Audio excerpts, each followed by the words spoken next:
Contaba todo aquello que de manera desordenada se precipitaba en su memoria. Recuerdos de una vida marinera escrita sobre el ancho mar, con renglones de sal y brisas que de tanto soplar se llevaban muchas de las promesas dejadas en tierra.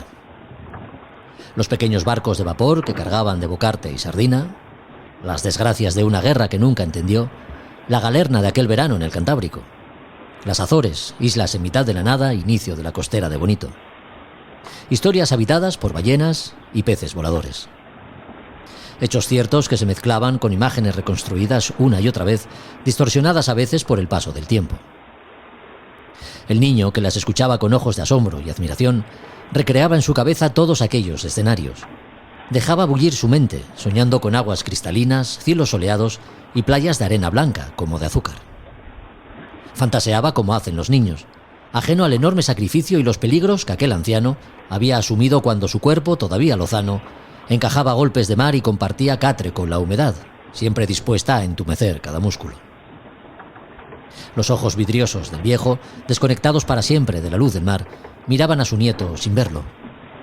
Sus manos buscaban el pequeño rostro, lo acariciaba, sabiendo que tanto esfuerzo había merecido la pena, que la mar, superados todos los desafíos, le había concedido lo que tenía. Recién llegados de Rialmar, preparamos el Aruna para la siguiente travesía que nos llevará esta vez a conocer el Monte de las Nubes. A Son de Mar, el podcast para marinos y amantes de la navegación.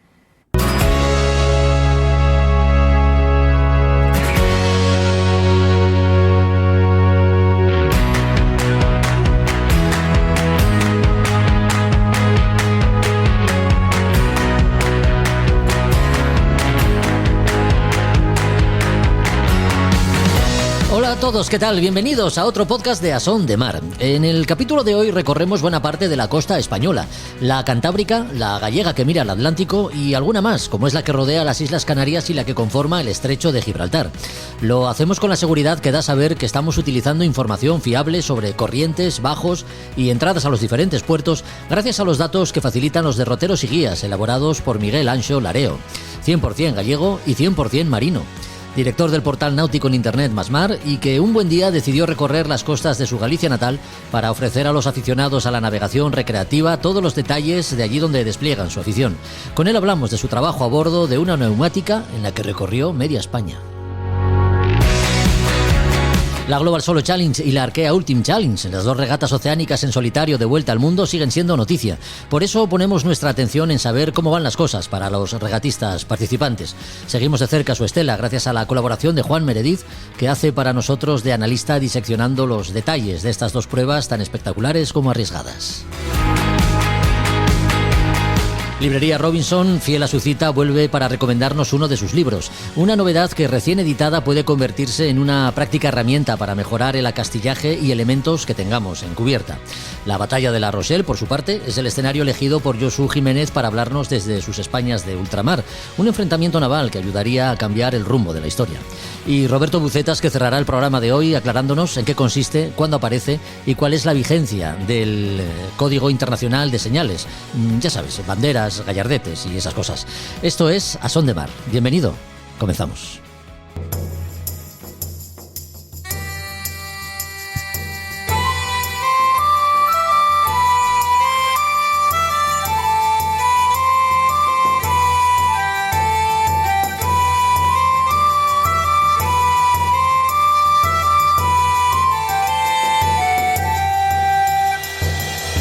Con casi 1.500 kilómetros de costa gallega y unos 930 repartidos entre Asturias, Cantabria y País Vasco, en total más de 2.430 kilómetros, 1.510 millas aproximadamente, que seguro llegaron a convertirse en alguna más si tenemos en cuenta las rías gallegas y puertos interiores, en los que también hay que penetrar para llevar a cabo el trabajo de campo del que hablamos los próximos minutos.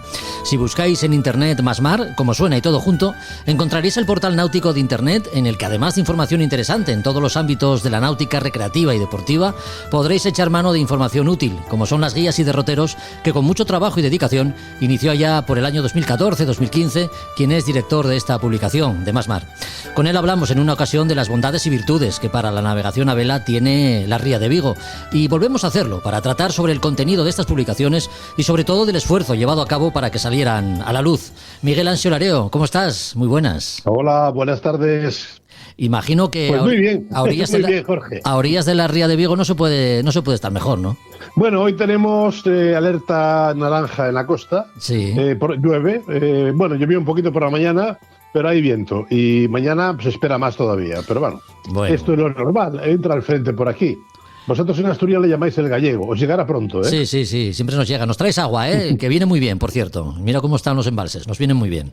Oye, Miguel, cuando hablamos del esfuerzo que te llevó diseñar las guías y derroteros que tienes publicados, lo hacemos porque si uno tiene en cuenta que el norte de España y otras costas las cubriste en una neumática de 7,5 metros, seguro que a veces con tiempo poco apacible incluso, nos podemos hacer una ligera idea del empeño que le pusiste. ¿Cuándo y por qué inicias este trabajo? Cuéntanos.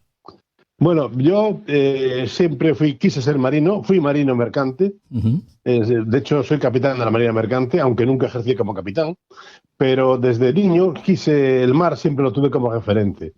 Cuando por las circunstancias que fuera o fuesen, dejé de navegar, sí. Pues monté mi empresa en Galicia. Y en vez de navegar en mercantes, en barcos de maquinaria, motor, de máquina o motor, uh-huh. Pues me fui a la vela, que siempre fue lo que me gustó, ¿no? Sí. Y nunca lo dejé. Y siempre hubo algo que a mí me llamaba mucho la atención. La gente, por ejemplo, en las guías gallegas, la guía de Vigo, que aunque es muy grande y tiene muchos sitios que visitar, porque claro, son casi 50 kilómetros de profundidad, etcétera, sí. Pero no salían de ahí. Uh-huh. Y no salían, la mayor razón era posiblemente por desconocimiento y miedo. Otros que salían lo hacían bastante aventurado, no llevaban cartas, o llevaban cartas y no lo sabían leer, bueno, estas cosas. Sí. Y bueno, pues dije yo, no, esto lo que hay que hacer es un derrotero, no el derrotero al uso, que es un peñazo porque está hecho para profesionales, sino algo más de nosotros, de los de navegación recreativa, sí. Que es, pues la sabática de 10 metros, donde la gente va a pescar, donde vas con tu barco de vela y miras, porque ya tienes la rompiente muy cerca, y lo que te puedas encontrar ahí, que uh-huh. Es donde está el 80% de los bajíos y piedras que te puedas encontrar, ¿no? Ya. Y este fue el motivo de iniciarlo, nada más, no hay otro. Sí. Oye, ¿y con qué medios contaste, además de la semirrígida que hemos mencionado? ¿Cómo era aquella lancha? Bueno, cuéntanos. Eso fue todo un cúmulo de historias. Yo aproveché un campeonato de Europa de catamaranes que hubo en la Ría de Vigo, de un fabricante de neumáticas de aquí, de la zona, le prestó al Ayuntamiento de Cangas, que fue donde se celebró el campeonato, sí. Pues una neumática de 7,5 metros, ¿no? Con 2 motores. El que la llevaba era un aventurado y se metió por donde no debía, y bueno, le rompió las colas, le pegó un golpe en la carena, etcétera. Y eso lo sabía, porque yo estaba cubriendo con una neumática suficientemente más pequeña el campeonato. Y bueno, me acerqué a verlo, etcétera, etcétera, y acto seguido, pues aprovechando un poco ese conocimiento, me presenté en la fábrica y dije, oye, me parece que esto no nos va a valer para mucho. Llegué a un precio para mí interesante y para ellos también, sí. Y ese fue el barco que me sirvió, y ese fue el barco con el que hice muchas cosas, aparte de otros que contraté in situ, ¿eh? Sí. Hablamos de una neumática semirrígida de 7,5 metros. Sí, una semirrígida con 2 motores. De 90 con 2 motores, sí. Que para mí era esencial porque la navegación que he ido a hacer, principalmente en Galicia, que pasas zonas muy sensibles, como son Fisterra, como es Touriñán, como es esto, la Estaca, etcétera, ahí necesitas, pues por las condiciones de mar que hay, necesitas seguridad. Si la seguridad me la daba, pues eso. Si yo me desplazo con un motor, porque no haces grandes velocidades, sino vas con cámaras. La idea mía siempre fue tener muchas referencias visuales de lo que es la costa, ¿no? Los cabos, los grandes sitios que tengas que mirar, cómo los ves desde los puntos cardinales de la mar, etcétera, etcétera. pues esto significó que el otro era pues por seguridad, ¿no? Ya. Y después que, bueno, que ya cuando hacías ruta, el consumo parece mentira, pero con 2 motores era menor que con uno, ¿no?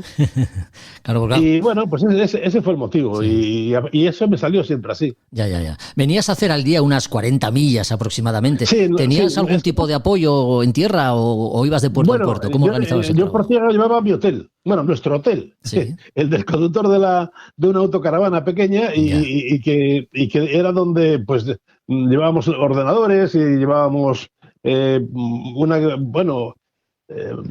aquella internet era muy complicado. Habíamos contratado pues una por satélite que era carísimo, pero teníamos que mantener más mar, yo tenía que mantener más mar y encima pues tenía que ver más cosas, principalmente turísticas de la zona, porque no me daba tiempo de verlo todo. Claro. Y el que llevaba la caravana pues hacía así un pequeño reportaje por tierra de que sacaba pues 4 fotos de la zona, pero desde tierra, ¿no? Uh-huh. Pero bueno, es que mi apoyo era mi hotel, mi amigo, mi casa. No, era la mejor manera de organizar el trabajo, claro que sí, porque ibais los dos avanzando, sí, por la costa y él por tierra. Claro. Y por logística, porque, claro, tú sales y dices, bueno, 40 millas me toca llegar, por ejemplo, a Ribadesella, ¿no? Sí. Ah, muy bien. Sí. ¿Y qué hago? Si llego a las 7 de la tarde, a las 6 de la tarde, pues tengo que ir a buscar hotel y tengo que hacer no sé qué. No, mira, oye, vamos al puerto deportivo que haya o al puerto que haya, aparcamos allí y, oye, nos vamos a comprar la cena y la comida para tal o para los bocadillos del día siguiente y a dormir porque la verdad acabas muy cansado, ¿no? Claro, lógico. Oye, en mi poder... ¿Perdón? Digo que en mi poder tengo la primera de las guías, la que dedicaste a tu tierra, Galicia. Después vendrían Asturias y País Vasco y bueno, y tras ellas alguna más, ¿no? Sí, bueno, lo que es Galicia, que me llevó muchísimo tiempo, tanto la expedición por mar como la producción de ella. Asturias, Asturias me llevó una gran sorpresa. Yo conocía la costa asturiana, pero claro, vista desde un mercante, ¿no? Sí. Y después en travesías de vela, pues en una vuelta a España que se hacía pues bastante lejos de la costa, etcétera, ¿no? Porque no se tocaba Gijón ni se tocaba estos puertos. Se tocaban otros, pero claro. Y me llevó una gran sorpresa la belleza que es desde Cabo Peñas para Oriente, que para mí fue espectacular, sinceramente. La otra, pues bueno, sí, era bonita, el occidente, muchas playas fantásticas, macanudas, ¿no? Sí. Pero el oriente asturiano me enamoró, sinceramente, me enamoró.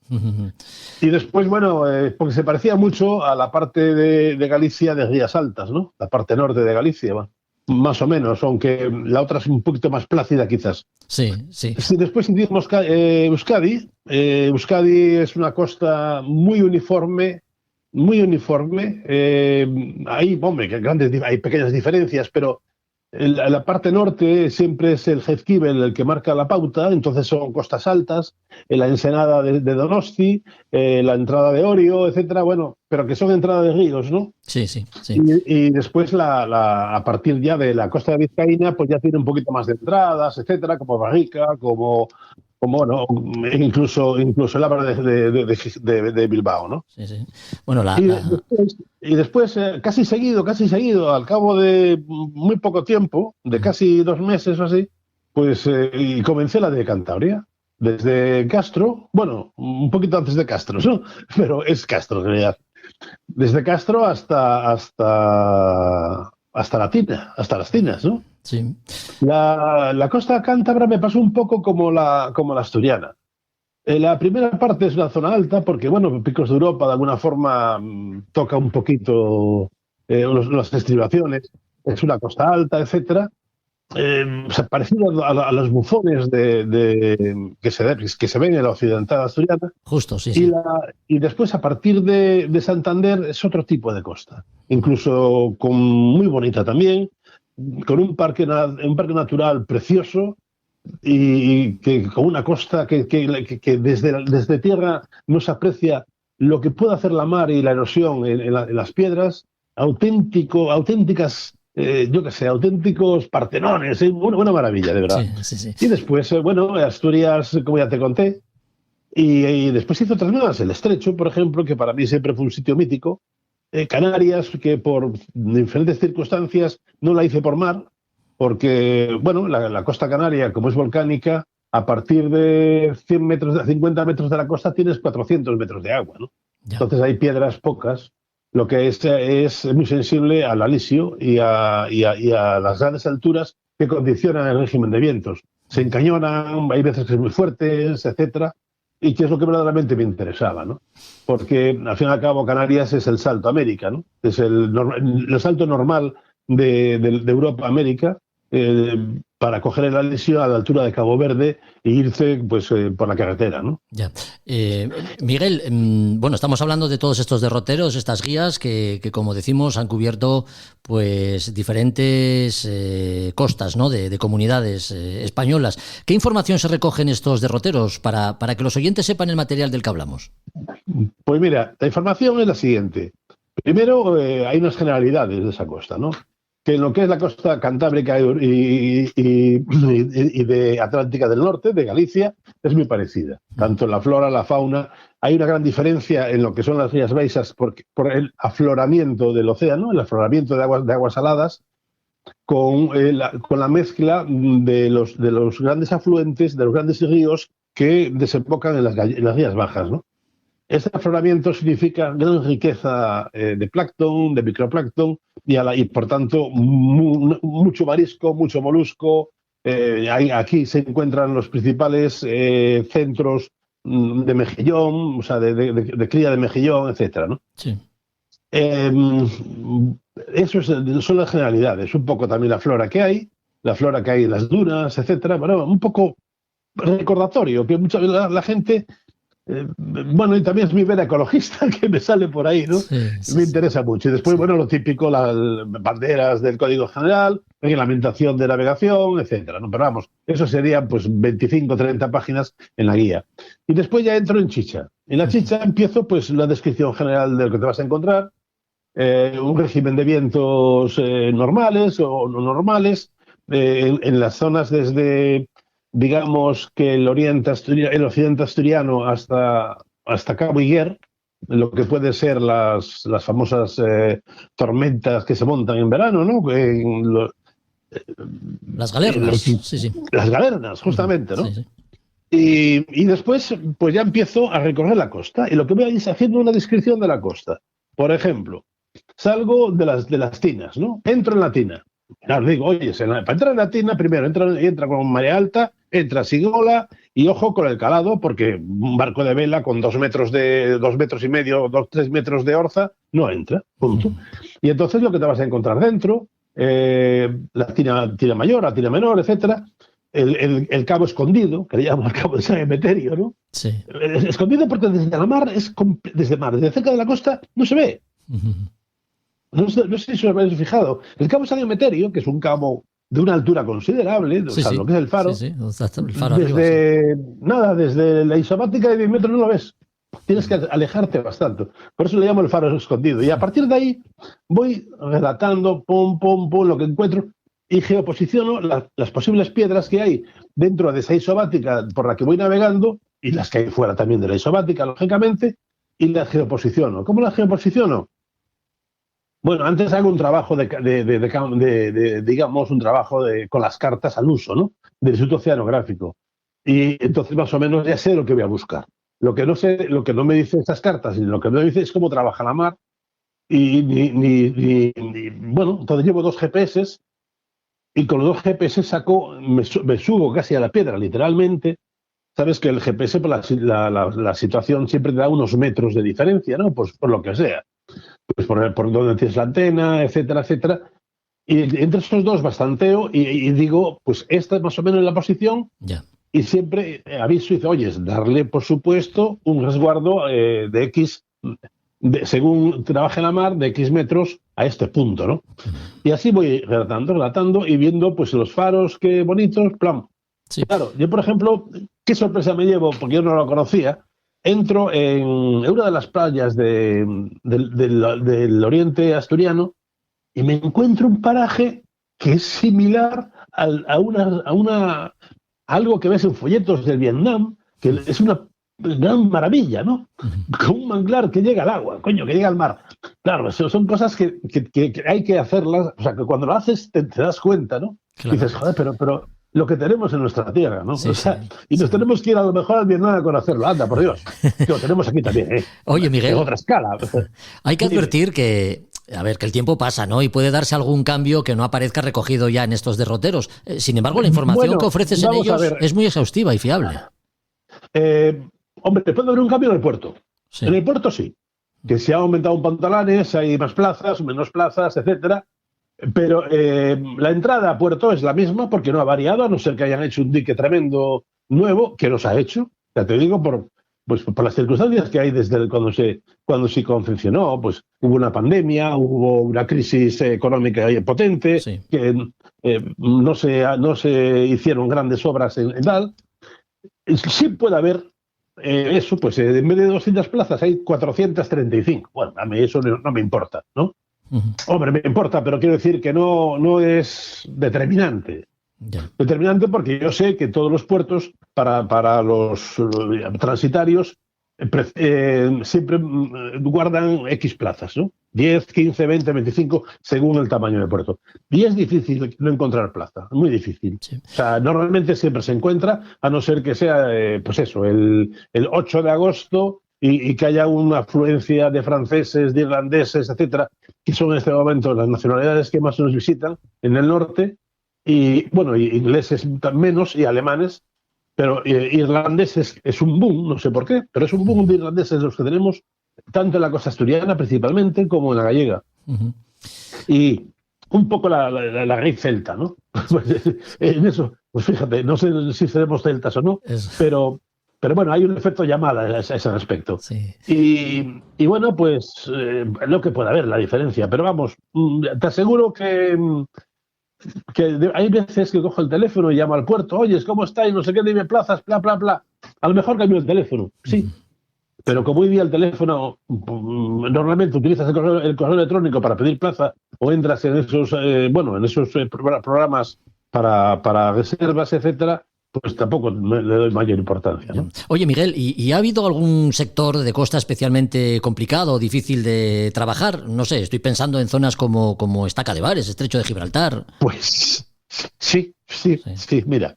Yo los principales problemas, alguno incluso serio, Sí. lo tuve uno en las Sisargas. Las Sisargas son unas islas que están en la costa de La Coruña, enfrente el pueblo de Malpica.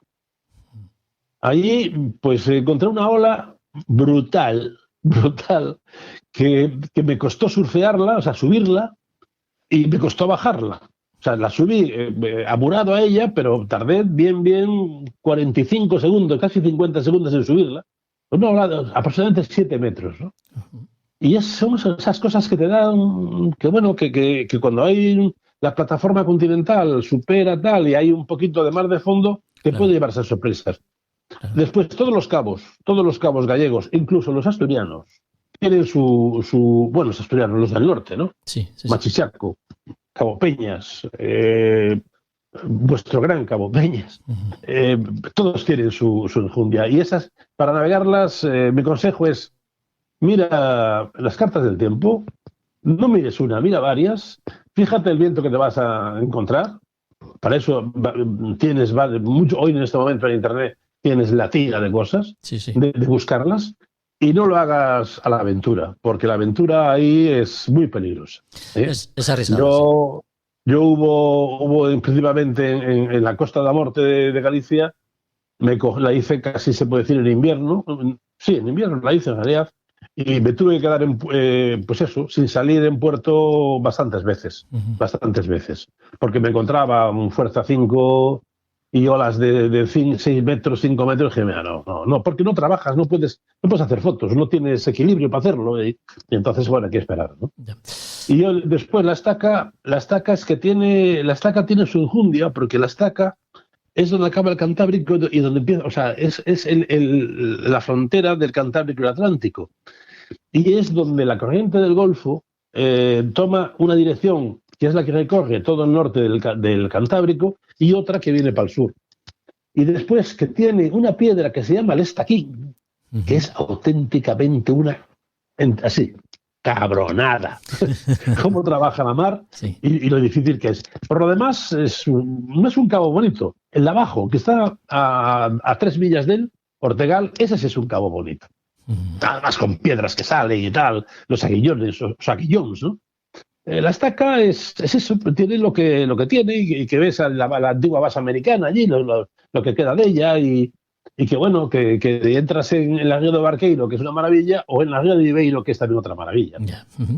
Bueno, pues hemos hablado de algo que nos apetecía mucho, Miguel, una asignatura pendiente la que teníamos contigo, la de saber cómo hiciste tus derroteros y guías, esas que tanto han facilitado la navegación a tantos y que sin duda seguirán haciéndolo. ¿Cómo podemos hacernos con alguna de estas guías y derroteros? Pues mira, llamándome por teléfono.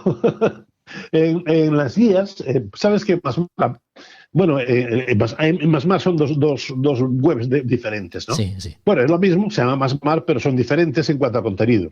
Lo que es masmar.net es de información. Ya sabes que yo soy enamorado de la información de la vela oceánica. Sí. De la vela oceánica que se puede informar, porque yo sé que mucha gente de Asturias me dice, oye, antes informaban mucho de la Golden Globe Race y ahora dejan de informar. Y dije, sí, porque mira, es imposible extractar. Es imposible. O sea, tendría que tirarme horas para extractar lo que este tipo me dice en sus correos. Sus correos son de 14.000 y 15.000 caracteres. Una barbaridad. Hay que manejar mucha información. Tú no lo puedes poner. O sea, ¿qué vas a poner eso? Y encima con nombres, que es el translator, que es el potensing, que no sé cuál. Que la gente no tiene memoria para eso, como compañero. O sea, no. Es un tipo que es un negocio. El McIntyre es un negocio. Encontró un filón ahí. Y le digo, mira, Machiño, pues lo siento mucho. Ahora ya han pasado. Pasó el Penduic ayer, pasó Hornos, y el Traslate también lo pasó. Pero prefiero decir, mira, una que en este momento no tiene mucha enjundia, como es la Arkea, la de los Ultim. Los Ultim, para que el que no lo sepa, son trimaranes de 30 metros. Así pequeñitos, ¿eh? Sí. Y no bajan de 30 nudos. Y cogen 40 nudos de velocidad, ¿no? Sí. Entonces salieron de Brest, y uno, Caudrelier, que va de primero, pues ya está subiendo por las Malvinas. Sí. Ya está al norte de Malvinas. Y nosotros aún no... Bueno, ahí se han retirado ya varios, porque el que iba con él, que es otro monstruo de navegación, chocó con un OVNI, un objeto flotante no identificado, OVNI. Sí. El ovni del cielo se llama OVNI en la mar, ¿no? Sí. Y le hizo una brecha en el casco que se tuvo que meter en Ciudad del Cabo porque no pudo aguantar, ¿no? Pues eso lo que viene para el año que viene, que es la para este año, al final, que es la Vendeglobo, ¿no?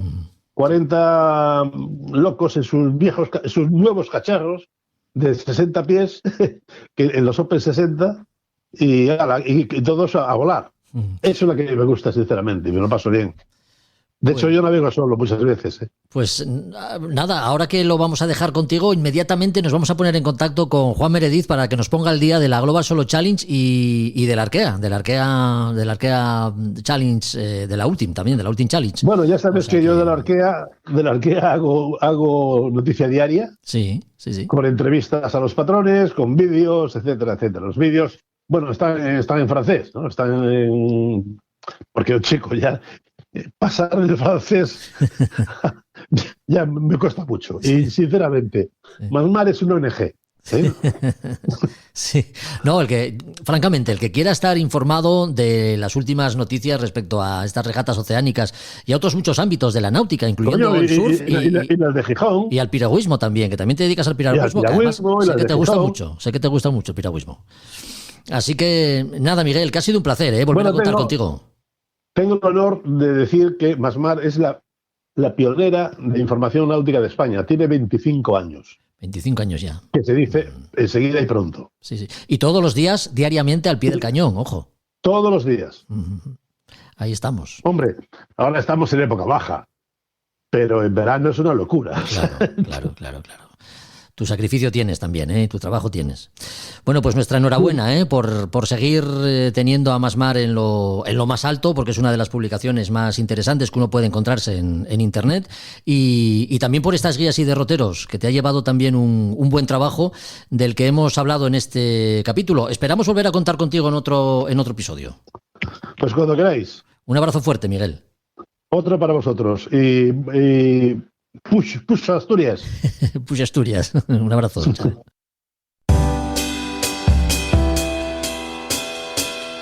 A Son de Mar, el podcast de Jorge Uría. I'm slipping away, so don't let me go, nah, nah, nah, nah. I'm all up in that love haze, so where do we go, nah, nah? Just let me know that I am safe here in your arms. I wanna stay, stay. I'm slipping away, so don't let me go now. Your love is exceptional. It fills me up. It's out of control, out of control. Oh baby, I love the rush. It overflows. It's out of control, out of control. I'm in love. Todo programa que se precie, en este caso podcast, ha de contar con los mejores colaboradores. Nosotros presumimos de ello. Por eso, para ponernos al día siguiendo la estela de los navegantes que en solitario están dando la vuelta al mundo en regatas oceánicas como la Global Solo Challenge y la Arkea Ultimate Challenge, contamos con el análisis y comentarios de nuestro regatista de cabecera, que nosotros, que Juan Meredith. ¿Qué tal, Juan? ¿Cómo estás? Muy buenas. Hola, pues estoy muy bien, siguiendo las regatas, como me dices. Pues muy bien. Oye, la Global está además en un momento crítico, ¿no?, para muchos de sus participantes. Son 3 los que han doblado ya el Cabo de Hornos. Ahí están Philippe Delamare, Cole Brouwer y Ronnie Simpson. El resto enfrentan el paso de este cabo en condiciones, digamos que algo duras, y con barcos que llevan además muchas millas encima. Juan, ¿cómo gestionarán la situación? ¿Cómo crees tú que lo harán? Bueno, está siendo... A ver, hay tráfico, podríamos decir, en Cabo de Hornos, porque hace unas pocas horas el primer participante de la Arkea también acaba de pasar el Cabo de Hornos. Ya lo ha doblado. Entonces, se espera que Andrea Mura pase, yo creo que, no sé si esta noche, pero sí mañana por la mañana, y detrás de él, bueno, pues ya llegan lo diré, Ricardo Tosetto y François Guén con el Caguán tercero. Bueno, han tenido que frenar un poquito barcos, como le ha pasado al primer participante de la Arkea, que tuvo que ralentizar muchísimo para no coger un temporal muy importante, temporal que sí que tuvo que sufrir Ronnie Simpson, y que luego le obligó, al pasar el cabo se encontró vientos del norte, le hicieron ir hacia costa y bueno, ralentizar mucho la marcha, ¿no?, para no hacer sufrir más los barcos de la cuenta, como estabas comentando. Yeah. Así que bueno, muy emocionante, es el momento fantástico para todos ellos, para los que ya habían pasado, como Charles Cabrelier en la Arkea, pues sigue siendo emocionante, desde luego, por lo que cuenta, y bueno, y así están todos. Recordemos, Juan, que las condiciones en el entorno del Cabo de Hornos son peculiares, ¿no? Vienen, digamos, condicionadas por la influencia de la cordillera andina que ejerce sobre los vientos que hay en esa zona. Yo no he tenido la suerte todavía de pasar por allí, pero sí que lo he tenido que estudiar, tanto para la Barcelona World Race como para la Global Solo Challenge. Es una zona en la que siempre se dice que el viento coge mucha densidad, porque en ocasiones con vientos ya de componente norte, vientos que golpean contra la cordillera y que al golpear tienden a ir hacia abajo, pues se cargan de humedad, lo cual hace que sea todo bastante más penoso. En el caso de Ronnie, por ejemplo, se encontró condiciones muy complicadas, pasó con un tormentín mayor abajo y se separó muchísimo, no llegó a ver la isla de los Estados porque bueno, intentó buscar profundidad y no encontrarse con la plataforma continental y de esa forma tener una mar un poco más ordenada. Pero sí, como dices, las condiciones son siempre complicadas. Sí. Hablando de los regatistas que participan en la Global, ahí tenemos a Philippe Delamare, que sigue firme al frente de la flota, y Cole Brouwer. Los dos, bueno, pues lo que decimos, siguen firmes, ¿no?, en cabeza de la flota rumbo ya a La Coruña.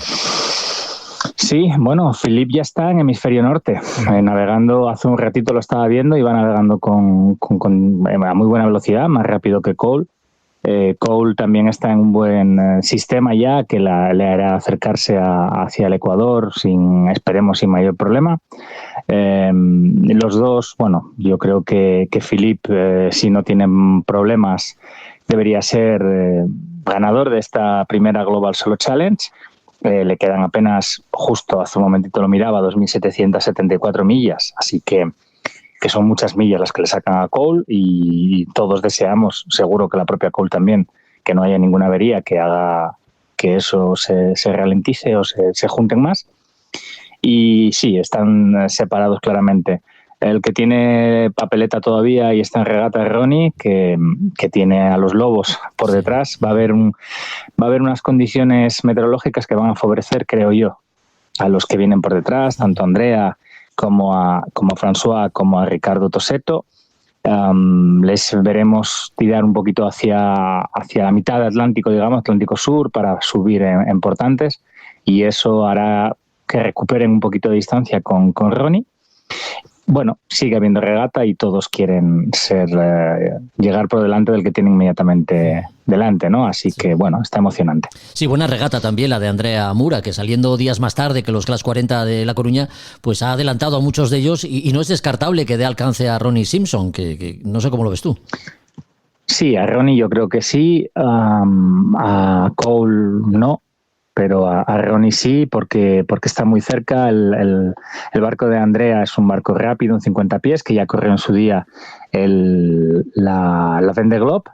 Y bueno, lo tiene muy complicado Ronnie para poder mantener distancias. Lo importante es que hay mucha emoción en la regata todavía, ¿no? Es verdad que el primero está muy destacado y que la segunda, con todo merecimiento, navegando de maravilla, también se ha escapado, ¿no? Uh-huh.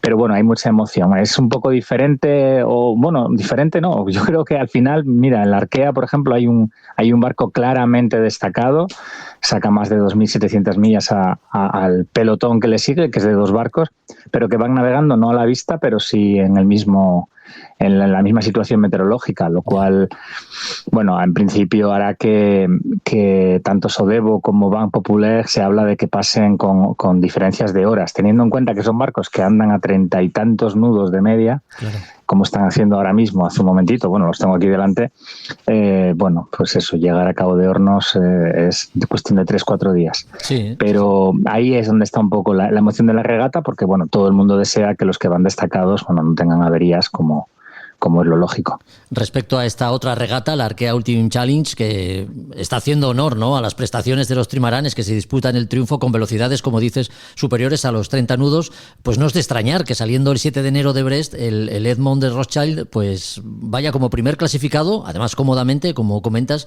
y haya doblado ya al Cabo de Hornos. Sí, yo tengo que reconocer que no me está gustando demasiado, tanto en cuanto está habiendo muchas averías.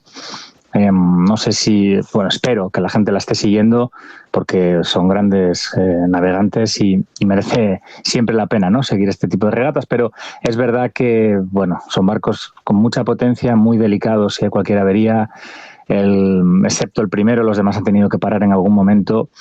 Hay imágenes de vídeo, estoy pensando ahora mismo en el Ban Populaire, bueno, pues Armel, hay un vídeo en el que se cruza con un barco de pasaje después de pasar Nueva Zelanda y se le ve, ¿no? Primero con un golpe importante en su cara, sí, que no ha ido a más, pero sobre todo no yendo lo rápido que pueden ir estos barcos, ¿no? Entonces, bueno, me hubiera gustado más, como cualquier regata, ver una competición muy reñida, donde los barcos realmente se jueguen en distintas decisiones tácticas los puestos y no simplemente digo simplemente con todas las comillas del mundo, pero no depender únicamente de roturas de material, que es lo que, bueno, sí, queremos evitar siempre. Sí, cada barco, Juan, tiene su diseño, ¿no?, que, como es lógico, comporta una serie de prestaciones muy diferentes que no pueden compararse. De todas formas, entre los monocascos de la Global y los trimaranes de la Ultim, de la Arkea Ultim Challenge, ¿puede hablarse de un mayor riesgo de roturas y averías en un caso más que en otro? Pues qué buena pregunta. Yo entiendo que la rotura de un trimarán de este tipo es muchas veces definitiva, tanto en cuanto velas que pesan muchísimo, barcos que, aunque sean muy grandes, bueno, precisamente por ser tan grandes, se hace todo muy complicado. Ya. Ahora bien, puestos en el mismo lugar, el océano es el mismo para todos. La preparación a nivel de equipos, pues, sin duda alguna, es mucho más sofisticada y mucho más completa en los barcos que están en la Arkea. Mira, hablabas antes de Andrea Mura. Andrea tiene, hasta el último momento prácticamente no pudo asegurar que participaba en la Global Solo Challenge, y uno de los problemas que se está encontrando es pues la falta de preparación, a pesar de que era un barco tremendamente preparado de antes, pero da igual, que al final estamos hablando de circunstancias muy complicadas. Andrea hubiera apretado mucho más el barco si hubiera tenido más preparación, con lo cual unos por el tamaño y los otros por la falta de medios. Ya. Pero la complicación siempre está ahí. Está claro, sí.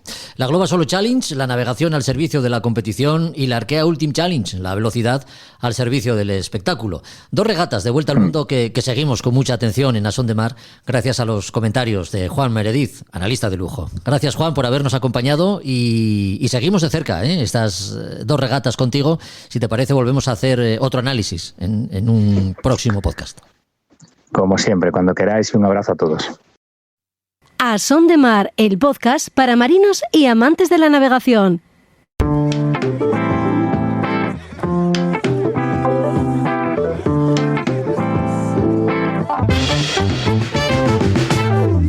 Como es costumbre, esta sintonía nos da pie para hablar de libros. Ya sabes que vinculada a la náutica hay una extensa bibliografía de títulos que abarcan muy diferentes aspectos. Hoy toca un libro técnico pero muy práctico a la vez. Una guía útil que seguro nos hace ver los elementos que tenemos en la cubierta del barco de otra manera. Juan Melgar, muy buenas. Muy buenas, Jorge. Encantado de estar aquí otra vez. Ediciones Tutor, fiel a su estilo, nos presenta maniobra y equipo de cubierta. ¿Qué podemos encontrar en esta guía práctica ilustrada, como reza el subtítulo? Pues mira, es un repaso, efectivamente, como su propio nombre indica, a toda la maniobra y el equipo que nos podemos encontrar en cubierta. Esto incluye, todo lo que es lo normal en un barco. Esto más está enfocado al barco de vela, aunque habrá cosas comunes para todo tipo de barcos. Pero bueno, en fin, los winches, por ejemplo, el fondeo, todo lo que forma parte del fondeo, ¿no? O de ayuda al fondeo y al atraque, pues por ejemplo también las hélices de proa, el movimiento del ancla, todo tipo de cosas también añadidas a los barcos que se ponen, como los pórticos, los pescantes, Sí. Los cabos, por ejemplo. Tiene un capítulo muy bueno y extenso sobre los cabos, sobre todo todos los tipos de materiales, todo tipo del uso que se le puede dar a los diferentes cabos. Luego también pues esas pequeñas cosas, pues todos los mordedores, las mordazas, los grilletes, las poleas, los mosquetones, en fin, todo ese tipo de cosas. Sí. No, digo, resistencia y que sea fácil de mantener son 2 cualidades básicas, ¿no? En cualquier elemento de labor que utilicemos en el barco. Digamos que este libro, Juan, va un poco más allá, ¿no? Conjugando estas virtudes con nuevos materiales. Sí, exacto. Esto incide mucho en los materiales sobre los que está hecho cada parte del equipo de cubierta, porque obviamente, pues yo qué sé, pues un cabo pues puede tener su función, puedes tener de un tipo o de otro según la función que le vayamos a dar. No es lo mismo una deriza que una escota, que algo que vayamos a usar para amarrarnos, ¿no? Sí, sí. Lo mismo, pues por ejemplo, a veces nos puede interesar una pieza de acero inoxidable, o a lo mejor otra con galvanizadas, y va a estar más en contacto. Queremos más incidir en prevenir la corrosión. Si lo que buscamos estamos más enfocados a que no tengamos peso, y pues si somos muy, muy regateros, por ejemplo, entonces a lo mejor queremos cosas pues de titanio, textiles, en fin, un poco. Ya. Un poco eso es nos va dando las diferentes opciones en función de los diferentes materiales y que están disponibles en el mercado, para adecuarlas un poco a nuestras necesidades. Entonces, según nos dices, algunos materiales que hemos considerado eternos, como es el caso del acero inoxidable, pues a lo mejor no lo son tanto. Bueno, puede depender, claro, depende de qué parte o qué pieza vamos a usar. Y Ya. a lo mejor no es lo más indicado, hombre, es un material buenísimo, todos sabemos. Pero bueno, cada uso tiene su material y este libro la verdad es que nos ayuda a eso, a discernir y a elegir, y está muy bien, vamos, yo encuentro que es un libro muy práctico, hay cosas que bueno, digamos que yo lo dirigiría a un público principiante intermedio, ¿no? Sí, Quizá, sí. así, alguien que pues o que se está comprando un barco o no lleva tanto con el barco, es un poco al que le puede servir de gran ayuda este libro. También ahora sí, no, que en la estamos, época en la que está. estamos hablando de materiales vinculados a distintos elementos que encontramos en la cubierta del barco, que como hemos dicho otras veces, Juan, llegan de la vela de competición a la navegación recreativa, ¿no? Sí, efectivamente, como pasa en mucho, son los equipos que se ponen a pruebas o que se someten a pruebas más extremas, ¿no? Pues como pues en el caso de la vela, por ejemplo, ahora son las regatas, ¿no? Las regatas son donde tienen que sacar el máximo rendimiento, que a lo mejor 1 centímetro de esto, que en una navegación de crucero no le damos importancia, Claro. Para los regatistas es importante, o unos gramos de no sé quién. Sí, pasa como con todas las innovaciones en la vela, desde luego en la regata, en otro tipo de... Pues bueno, lo hemos comentado yo creo que a veces cuando hablamos de temas más de historia, por ejemplo, los conflictos bélicos, cuando hay que escurrirse el seso para ganar al enemigo, propician unos avances técnicos impresionantes. Claro. Bueno, una guía práctica ilustrada, como decimos, que como dice el subtítulo, entiendo que el texto va acompañado de ilustraciones y fotografías que nos hacen más fácil su lectura. Sí, tiene, como dices tú, ilustraciones y fotos que enseguida se entiende todo y se ve todo muy claro, la verdad. Ya. Está muy bien. Este va a ser acaba de salir, es recientísimo. De hecho, estoy hablando con un ejemplar que me han dado de prueba y me tienen que llegar ya pronto para ponerlo a la venta. Pero estoy seguro que va a ser un bestseller en la librería, y más aún en esta época que ya estamos preparándonos o empezamos a pensar que en un momento dado tenemos que ocuparnos de los barcos. Pues va a ser un libro que nos va a venir muy bien a todo el mundo.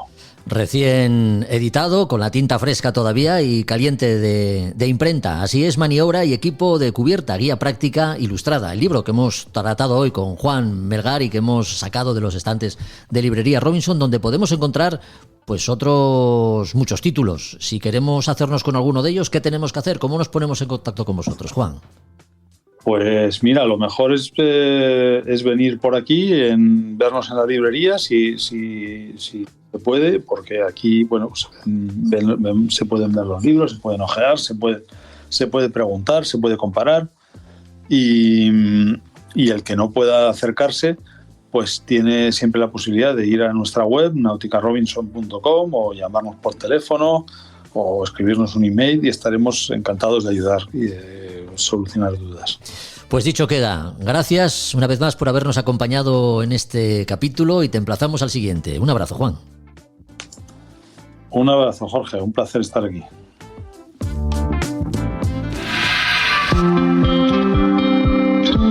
Es una sensación muy difícil de explicar porque es sublime. O sea, es majestuoso, sublime. Al mismo tiempo ves la soledad, ves una naturaleza que está impoluta, ves algo, muy difícil de entender, pero es una sensación única. Javier Babé, capitán de la Idus de Marzo, el primer barco español en llegar a la Antártida en nuestra historia reciente. Lo hizo en 1982.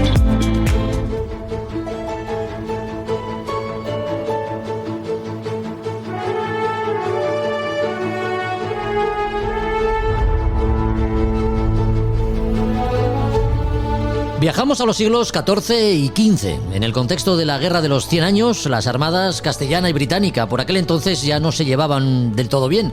Y entre escaramuzas y enfrentamientos varios, pues tiene lugar la batalla de La Rochelle, de la que hoy nos habla Josu Jiménez en las Españas de ultramar y sus exploraciones. Adelante, Josu, cuando quieras.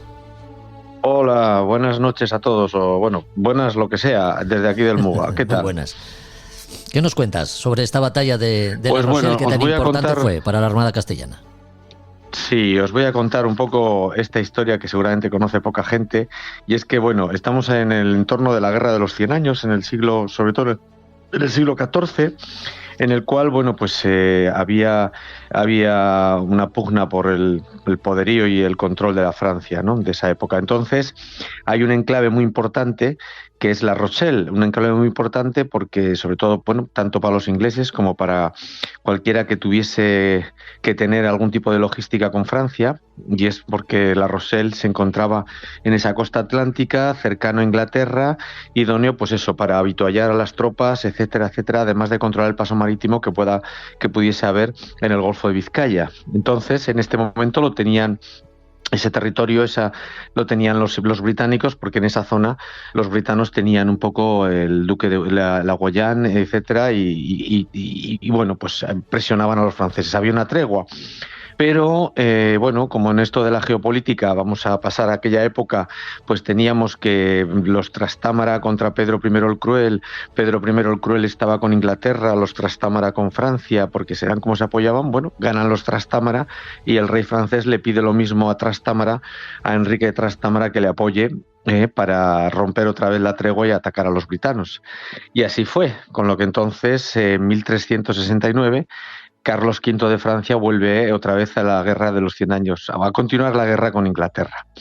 Le pide a Enrique II de Castilla, al Trastámara, el apoyo naval, y con ello pues comienza un poco esta batalla. En principio, preparan el ataque por un lado La Rochelle desde el mar, a través de la flota naval castellana, en la que los franceses iban a aportar barcos, pero no lo hicieron, no tenían, y por otro lado atacarían y sitiarían la Rochelle. Por lo pronto, entonces, Enrique de Trastámara envía una flota al mando de unos grandes marinos, Ambrosio Bocanegra, además de Cabeza de Vaca, Fernando de Pión y Ruiz Díaz de Rojas, que traía la flota de Guipúzcoa. Así conformaron 22 galeras, eran galeras en el Atlántico, de las que salieron todas desde Santander.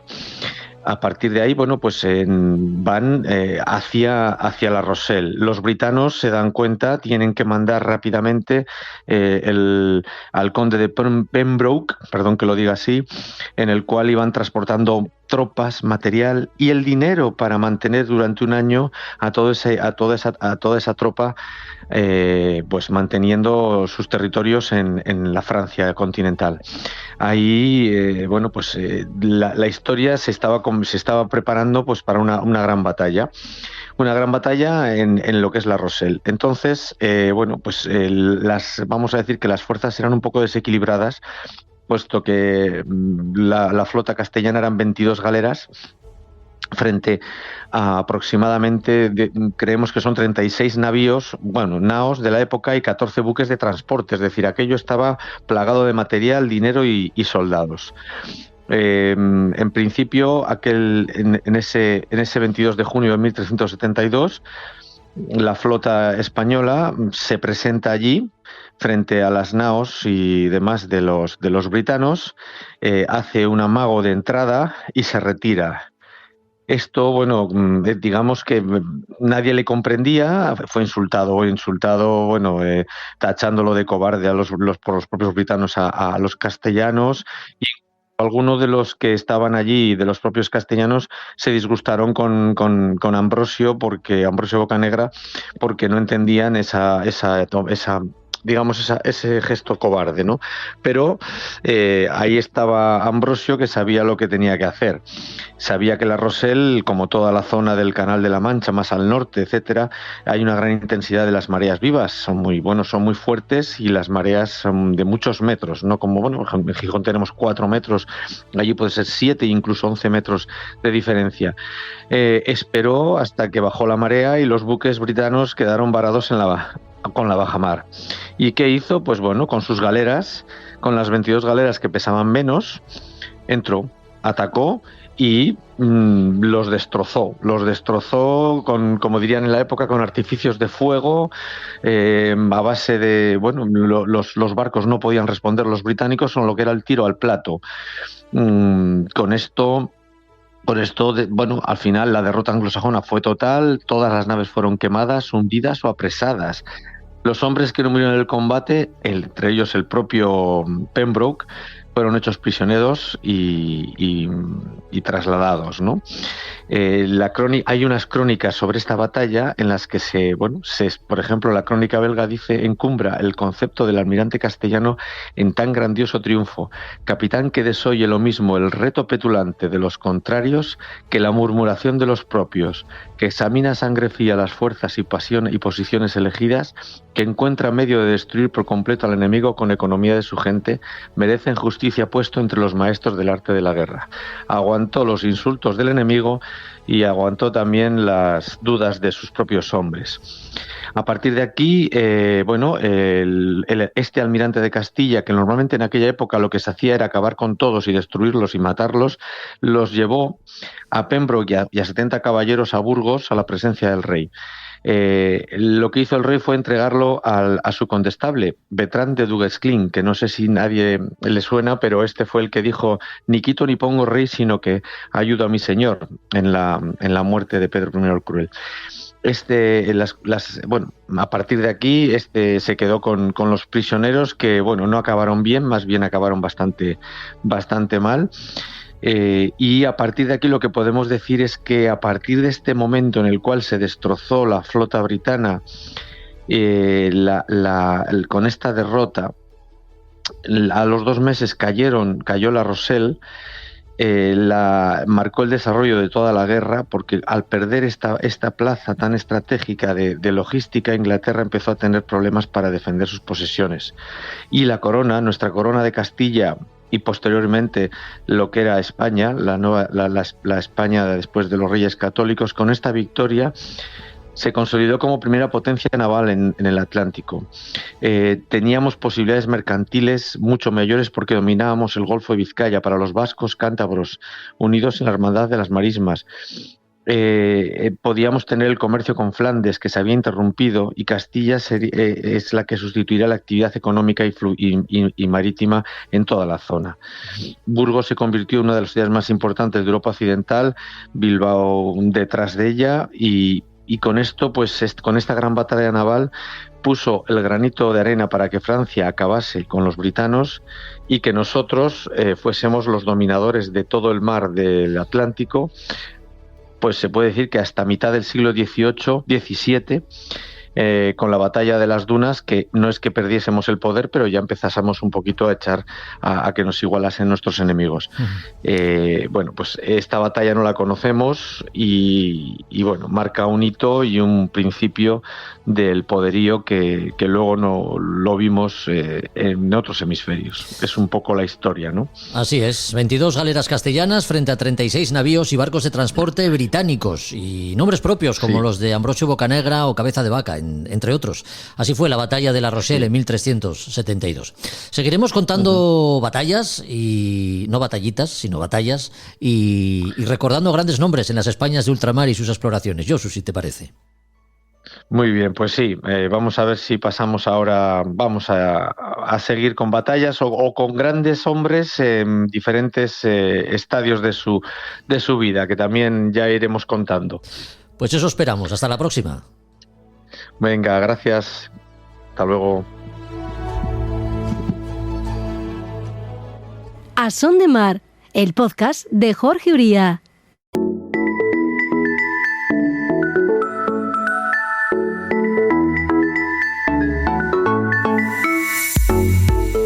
Tal vez se trate de un lenguaje ya en desuso, pero el Código Internacional de Banderas sigue estando vigente, entre otras cosas porque hay banderas cuyo uso individual es imprescindible para transmitir determinados mensajes que tienen que ver con ciertas maniobras. De todo ello vamos a hablar a continuación. Hablamos los próximos minutos con Roberto Bucetas. ¿Qué tal, Roberto? Muy buenas.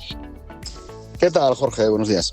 Hablar de códigos de banderas como medio para la transmisión de mensajes en pleno siglo XXI, cuando la tecnología está superando cualquier previsión, diría yo, futurista, pues parece algo viejuno, ¿no? Pero nos apetece porque también tiene su punto romántico. ¿Cuándo aparece el código de banderas y cuándo se vuelve internacionalmente válido, Roberto?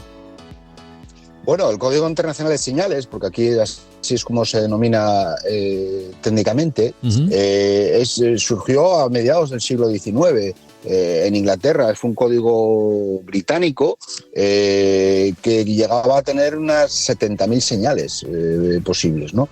Y a raíz de ahí fue evolucionando, fue revisándose a partir de los años, a través de los años.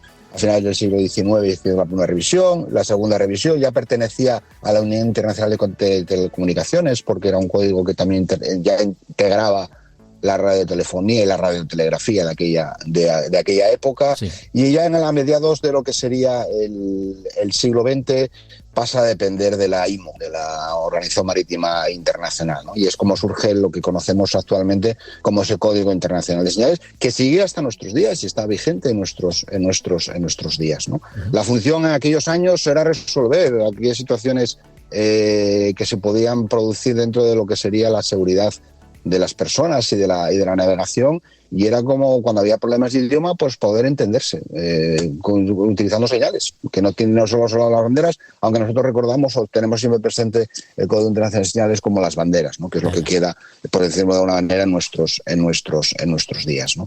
La estructura de lo que sería el propio código tiene pues las banderas, compuesta por 26 banderas alfabéticas, 10 gallardetes numéricos, es decir, también se puede transmitir en numeración, 3 gallardetes de repetidores y un gallardete de inteligencia. Ese que también podemos decir que estamos hablando de un lenguaje, es un lenguaje de banderas, claro. Sí. Igual que podemos encontrar otros tipos de lenguaje, ¿no? Y ese gallardete de inteligencia que se sigue utilizando mucho y casi quizás más en la actualidad como el Reglamento Internacional de Regatas, para el tema de los procedimientos en los comités de regatas, pues utiliza las banderas del CIS, ¿no? Del Código Internacional de Señales, ¿no? Que es la de aplazamiento, la que decimos aquí en Asturias o en Gijón, la del Sporting. Aplazamiento. Izamos el gallardete de inteligencia, sí. Tenemos aplazamiento de la salida, que todo el mundo lo entiende, ¿no? Sí. Pero también había lo que serían las señales por destellos y por el código Morse. Había también señales dentro de un apartado de ese código, las señales por voz a través de megafonía, del megáfono.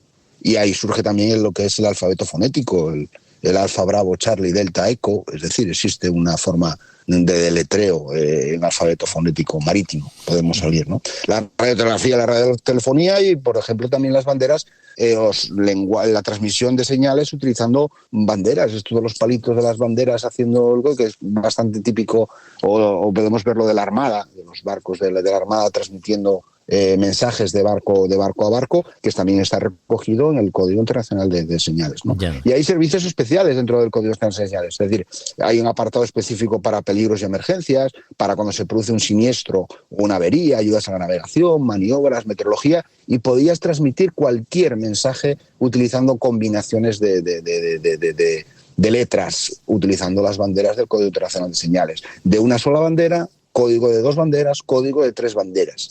Y manténgase, aléjese de mí, pues combinación de 3 letras, y con esas 3 letras estabas indicando a otro barco lo que quieres hacer. Y dentro del Código Internacional de Señales existe lo que sería el Reglamento Sanitario Internacional. Cualquier problema sanitario de un accidente, una enfermedad a bordo, podías hacer una consulta, en la actualidad radiomédica, antiguamente era por banderas, utilizando el código de las banderas, ¿no? Yeah.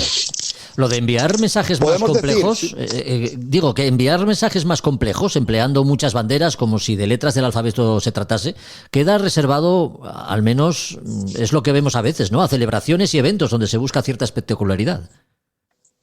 Sí, entras en YouTube o entras en Vives vídeos de transmisión de mensajes utilizando las banderas y bueno, es un auténtico espectáculo. Sí, sí. El que está transmitiendo el mensaje con las banderitas y bueno, tiene cierta lógica. Bueno, hay que conocer ese lenguaje de las banderas, ¿no? Lo que sigue permaneciendo en la actualidad es los códigos del CIS, de Código Internacional de Señales, de una sola bandera, que son de obligado cumplimiento, muchas de ellas, ¿no? Las más importantes, si quieres hacemos una breve reseña de ellas. Sí, ¿cuáles son las que más se usan? Sí.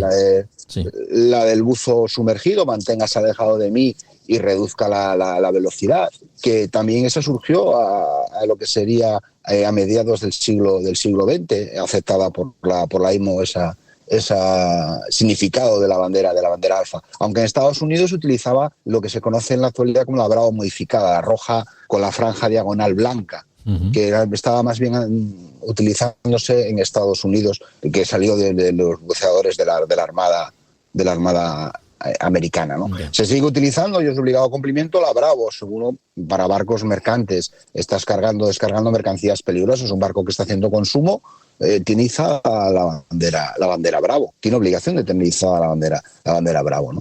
Podemos ver un poco, casi todas asociadas a barcos mercantes, repito, lo que sería la bandera Hotel, el práctico a bordo. Sí. Necesito el práctico está a bordo, pues va a indicar a otros barcos que se está en maniobra y el barco está a bordo y tiene considerado que están en una maniobra de entrada o salida de un puerto, ¿no? O la obligada a cumplimiento también, la Quebec, la amarilla, un barco que entra a cualquier otro país extranjero, solicita libre plática. Es decir, sanitariamente tiene todos los certificados sanitarios en vigor y no tiene ningún problema sanitario a bordo. Pues se lo comunica al Estado, al país al que llega, ¿no? O hombre al agua. Bueno, quizás en la actualidad transmitir cuando tienes un hombre al agua y hacer la bandera Oscar queda un poco, bueno, antiguo, pero bueno, son tradiciones marineras que no se deben de perder, como siempre hablamos en este podcast, ¿no? Que bueno, estas cosas, pues bueno, está bien verlas ahí. Al igual que muchas veces cuando ves barcos aquí que entran de extranjeros en cualquier puerto español, en la driza de estribor, una driza en estribor, la driza de saludo, tiene que izar la bandera del país al que llegan. En la popa llevan la bandera de su pabellón y la driza de saludo en estribor pues se utiliza la bandera española porque es un barco francés que entra aquí en un puerto español. Claro. Bueno, pues es una tradición. Es una tradición que está bien conservar, Y no es de extrañar, ¿no?, que antiguamente los barcos necesitasen tantas manos, muchas más de las que se necesitan hoy en día, ¿no? Ahí están pues las que eran necesarias para la maniobra, otras para el dominio de los utensilios, instrumentos de navegación y por supuesto lo que hablamos, ¿no? También el manejo ágil de las banderas para transmitir mensajes, porque se trataba de un lenguaje que había que dominar, claro. Sí, era un lenguaje que había que dominar perfectamente. Y bueno, cuando estás en maniobra y mandas a alguien que vaya a izar la bandera cualquiera que tengas que izar, la de práctico a bordo, con 15 o 20 nudos, izar una bandera de unas dimensiones de un cierto tamaño, bueno, entraña también su dificultad, ¿eh?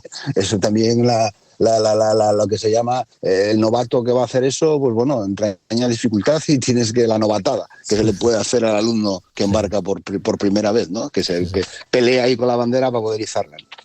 Bueno, pues las señales que en forma de banderas se emplearon y se siguen empleando, pues han constituido y por supuesto también constituyen una forma de lenguaje a través del cual los barcos pueden comunicarse con otros barcos y en ocasiones también con tierra. Ese ha sido el tema escogido para hablar en el podcast de hoy con Roberto Bucetas, a quien agradecemos una vez más su compañía y emplazamos al siguiente capítulo. Roberto. Gracias a vosotros. Un abrazo. Adiós.